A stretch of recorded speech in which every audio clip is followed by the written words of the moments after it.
听令，九幽合击，爱族不朽已死。应该不会太高。孕育柴水时，若遭为难，务必小心，免得让老绑入九幽时空，与突破至宇宙尊者、万峰尊者前来。而废弃我，他的命。人类，嘿，我发现心存侥幸。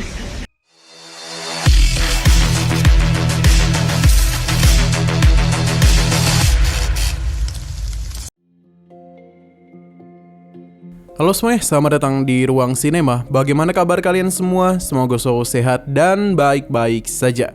Sesuai jadwal, jadi pada hari ini kita akan kembali melanjutkan series Donghua Penakluk Bintang episode terbaru, yang mana ini adalah episode 208-nya. Bagi yang mau bergabung dengan series ini, kita sudah sediakan playlistnya.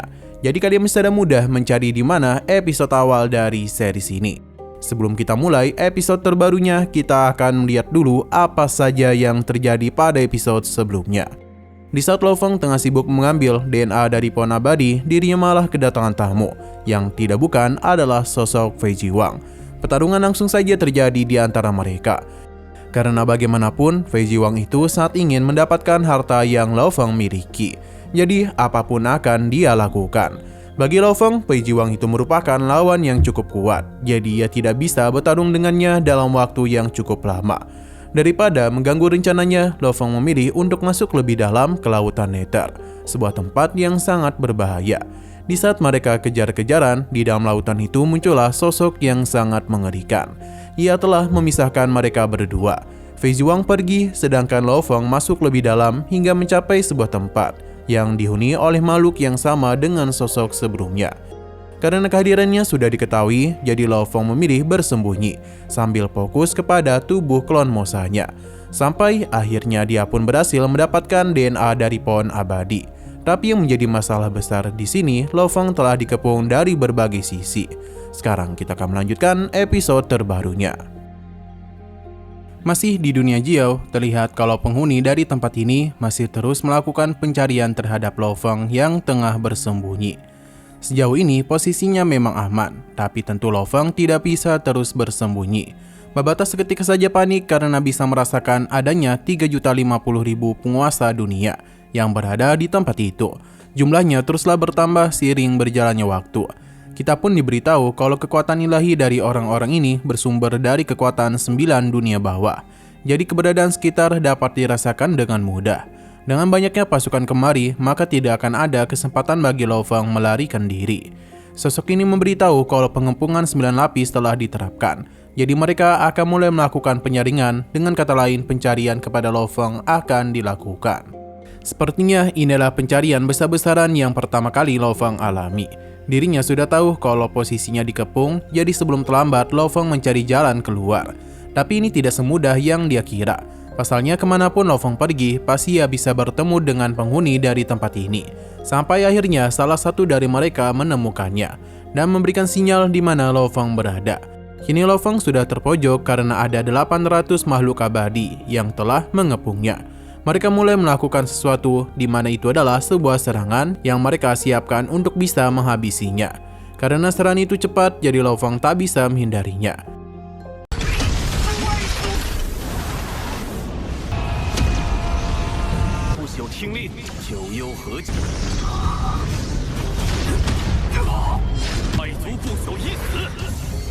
Sosok ini awalnya percaya Lo Feng telah mati. Namun setelah merasakan cincin penyimpanannya adalah palsu, membuatnya sadar kalau Lo Feng telah kembali melarikan diri. Pencarian akan kembali dilakukan. Perlahan namun pasti pasukan ini mulai mendekat ke arah tempat Lo Feng. Lo Feng sendiri sadar ia tidak memiliki peluang untuk menang. Ia hanya bisa mengirim pelayan abadinya untuk menyamar menjadinya. Itu pun dilakukan demi mengulur waktu saja. Harapan Lo Feng hanya ada pada klon Mosanya, supaya dia itu bisa datang dengan cepat untuk membantunya. Tapi dia ini kesulitan untuk bisa memasuki dunia bawah. Meskipun begitu, dia akan terus berjuang karena jika tidak, mereka akan selamanya terjebak di dalam tempat itu. Sedangkan suku-suku ini teruslah menghabisi klon Lo Feng. Sejauh ini posisinya aman-aman saja. Tapi kita tidak tahu apakah Lo Feng akan bertahan seberapa lama. Apakah klon Mosa yang lebih dulu kemari atau para pasukan itu yang dulu menekannya? atau para pasukan ini yang dulu menemukannya. Sosok ini memberitahu kita kalau sejauh ini rencana mereka berjalan dengan lancar. Mereka tidak akan pernah memiliki niatan untuk melepaskan Lo Fang, hingga keberadaan mereka pun semakin dekat ke arahnya. Sudah ada 39 klon Lo Fang yang sudah musnah. Wilayahnya juga sudah semakin menyempit. Jadi Lo Fang tidak akan bisa bersembunyi lagi. Dapat Lo Fang seketika saja dimasuki dan mereka percaya diri kalau itu adalah akhir dari persembunyiannya. Sekali lagi Lo Fang mencoba untuk mengecoh mereka dengan klonnya, tapi mereka semua dapat dan mudah dihabisi, tapi tidak ada satupun yang asli. Membuat sosok ini bingung apakah Lo Fang menyamar menjadi salah satu dari bawahannya. Mereka sudah mencari kesana kemari namun tidak kunjung menemukannya. Ternyata tubuh klon Mosa datang di waktu yang tepat untuk menyamar menjadi salah satu bawahan dari sosok ini.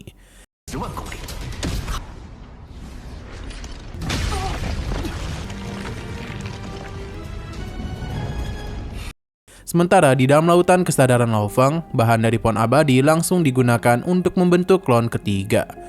Tingkat kehidupan dari pohon abadi mendekati batas kemampuan dunia batinnya. Jadi mereka masihlah belum tahu apakah ini akan berhasil atau tidak. Perlahan namun pasti kekuatan dari tempat ini terus bersatu pada klon ketiga, yang mana sebuah cangkang akan dibentuk dulu. Tapi terdapat retakan yang muncul yang membuat angin kencang sampai-sampai mementalkan Babata dan Atuka. Retakan juga telah semakin membesar yang membuat Lo Fang dan yang lainnya menjadi panik. Karena sepertinya mereka itu akan gagal. Benar saja, percobaan itu pun harus gagal total. Dunia batin Lo Fang tidaklah mampu menahan tingkat kehidupan sebesar itu. Padahal dia sudah berjuang, tapi tetap gagal. Berpindah ke daerah permukiman dunia Jiao, di mana suasana di sana cukup tenang. Lo Fang pun tiba dan dia masih menyamar menjadi pribumi. Andai saja klon ketiganya memiliki kekuatan ilahi yang besar, maka bukan tidak mungkin ia memiliki kekuatan untuk bertahan hidup jauh lebih besar. Ia penasaran apakah tempat ini memiliki alat bantu atau kehidupan khusus lainnya. Setidaknya besarnya itu setara dengan pohon dunia, karena Lo Fang ingin menjadikannya sebagai klon ketiga. Sampai akhirnya kekacauan pun terjadi yang disebabkan oleh beberapa bayi yang sudah berada di tingkat planet. Lo Fang terpukau karena kelompok ini sangat kuat, bahkan para bayinya saja sudah sekuat itu. Mereka berjanji akan menjadi lebih kuat karena dengan begitulah mereka bisa melewati 9 pusaran nether dan melampaui leluhur mereka. Lo Fang tertarik dengan pusaran 9 nether yang sepertinya berhubungan dengan laut nether. Salah satu dari bayi ini terlahir karena menyerap energi leluhur mereka, jadi dia itu lebih kuat dari para bayi lainnya. Lo Fang baru tahu kalau klan 9 nether terbentuk dari sebuah energi. Para bayi juga membahas sesuatu yang berkaitan dengan banyaknya pangeran pada dunia Jiao. Babata mendengar hal itu dan baru sadar kalau selain adanya 108 pangeran, namun Laut Kuning juga memiliki 108 kursi. Yang berarti setiap pulau di Laut Kuning memiliki hubungan dengan seorang pangeran.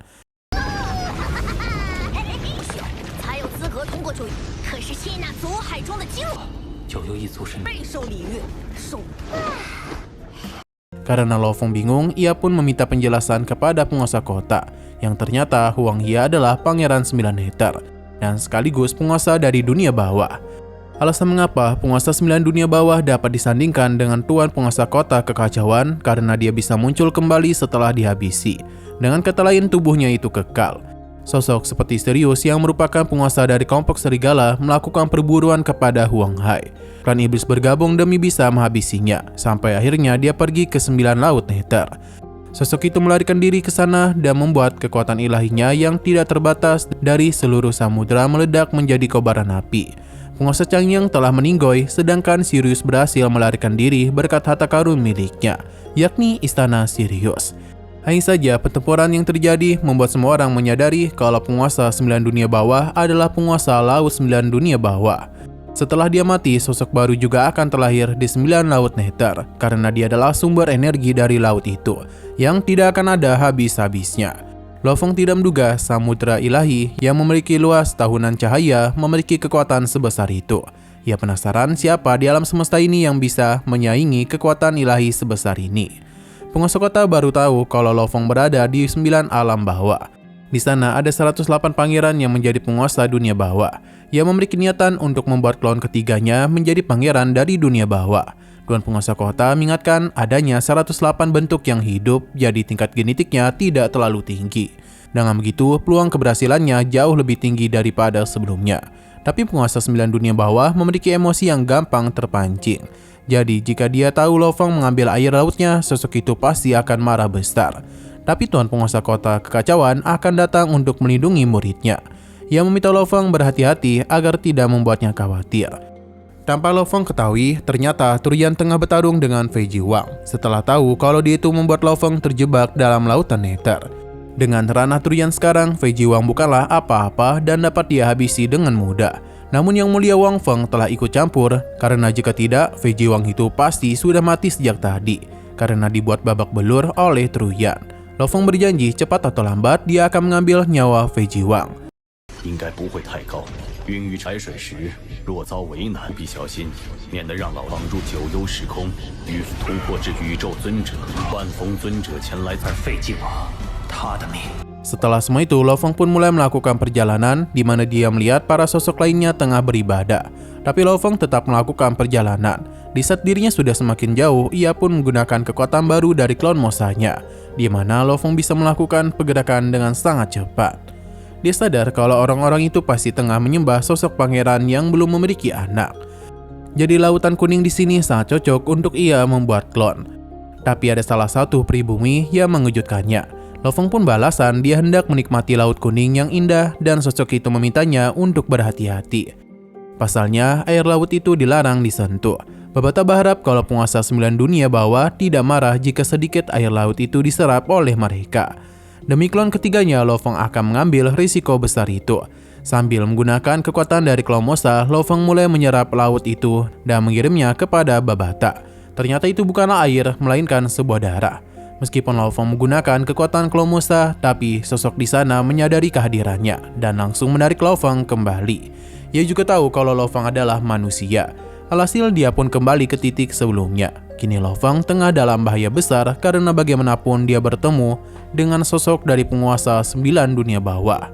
Ia pun menampakkan wujudnya di depan Lo Feng yang langsung membuatnya melepaskan penyamarannya. Ia tahu kalau manusia ini sudah lama berada di sini. Seharusnya dia tahu kalau area Laut Kuning adalah tempat terlarang. Ia bahkan berani mengambil laut miliknya. Meskipun niat membunuhnya sangat besar, tapi Lo Feng masih bisa menahan hal itu. Ia menjelaskan hanya ingin sebagian kecil dari Laut Kuning itu, tapi dia bingung mengapa ini seperti darah. Bahkan sama-sama baunya juga tercium. Jadi dia yang penasaran pun mengambil sedikit air. Tapi penjelasan Lo Feng tidaklah membuatnya senang dan langsung saja memberikan tekanan kepadanya. Jadi hukuman akan diberikan kepadanya.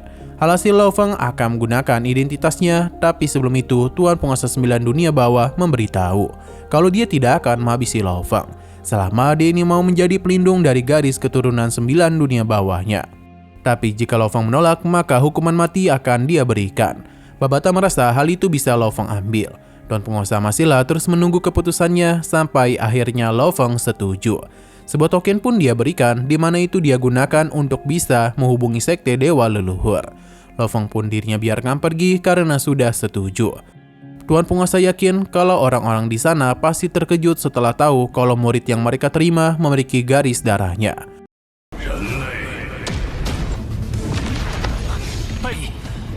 我发现 心存侥幸，想杀了你，但你逃后可借此与祖神教联系，知道他入了我这一脉。 Kembali kepada Lo Feng yang tiba di luar 9 dunia bawah. Mas Bro pun keluar sambil memberikannya selamat karena tuannya telah berhasil, jadi dia akan membawanya pergi. Sedangkan di dalam lautan kesadarannya, Lo Feng akan menggunakan darah dari penguasa dunia bawah untuk menjadi klon ketiganya. Pada saat jugalah kekuatan dari tempat ini mulai bersatu untuk bisa membentuk cangkang. Karena bagaimanapun dengan gitulah klon ketiganya bisa terbentuk. Tapi ada yang tidak beres, pasalnya darah-darah itu malah hancur, yang membuat Babata menjadi agak panik. Tapi sepertinya ini berlangsung dengan lancar. Dan benar saja cangkangnya sudah dibentuk, yang berarti semua master hidup telah dianalisis. Waktu untuk membentuk klon ketiga setidaknya adalah 600 tahun. Lo Feng senang karena kerja kerasnya sudah berhasil. Dengan adanya klon ketiga, meskipun dia mati, maka dia bisa terlahir kembali dengan sangat mudah.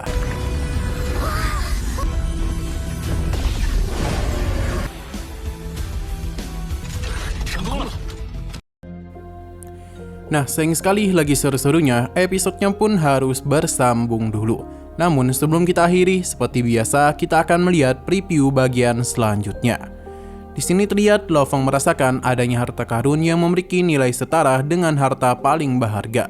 Namun mereka dikejutkan oleh adanya salah satu dari 8 dewa binatang buas agung pada periode paling awal dari sekte dewa leluhur. Sedangkan tubuh klon ketiga Lo Fang masihlah terus ditempa. Sampai akhirnya di saat semua kekacauan hendak terjadi, klon ketiga pun muncul. Tubuhnya sangatlah besar, bahkan sampai membuat Babata kaget. Terlebih lagi, ia sudah mengikuti tuannya dalam perjalanan panjang. Baru kali inilah dia melihat kekuatan yang tidak terbayangkan.